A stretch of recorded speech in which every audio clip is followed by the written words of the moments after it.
الحمدللہ رب العالمین والصلاة والسلام علی رسولہ الکریم۔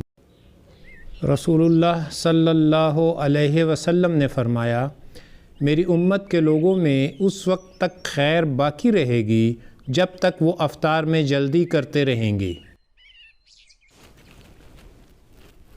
رسول اللہ صلی اللہ علیہ وسلم نے فرمایا، جب رات اس طرف یعنی مشرق سے آئے اور دن ادھر مغرب میں چلا جائے کہ سورج ڈوب جائے تو روزے کے افطار کا وقت آ گیا۔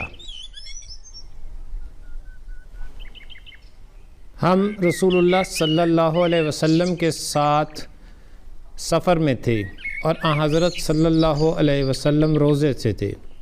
جب سورج غروب ہو گیا تو آپ صلی اللہ علیہ وسلم نے ایک صحابی سے فرمایا کہ اے فلاں میرے لیے اٹھ کے ستو گھول۔ انہوں نے عرض کیا کہ یا رسول اللہ، آپ صلی اللہ علیہ وسلم تھوڑی دیر اور ٹھہرتے۔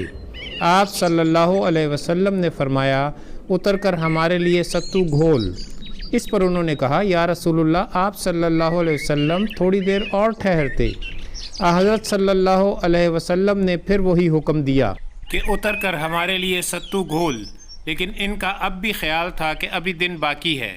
حضرت صلی اللہ علیہ وسلم نے اس مرتبہ پھر فرمایا کہ اتر کر ہمارے لیے ستو گھول۔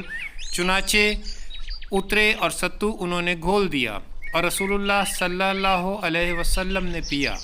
پھر فرمایا کہ جب تم دیکھو کہ رات اس مشرق کی طرف آ گئی ہے تو روزہ افطار کر لینا چاہیے۔ ایک مرتبہ نبی کریم صلی اللہ علیہ وسلم کے زمانے میں ابر تھا۔ ہم نے جب افطار کر لیا تو سورج نکل آیا۔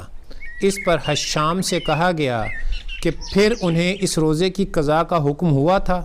تو انہوں نے بتلایا کہ قضا کے سوا اور چارہ کار ہی کیا تھا۔ اور معمر نے کہا کہ میں نے حشام سے یوں سنا، مجھے معلوم نہیں کہ ان لوگوں نے قضا کی تھی یا نہیں۔ براہ کرم چینل کو سبسکرائب کیجیے۔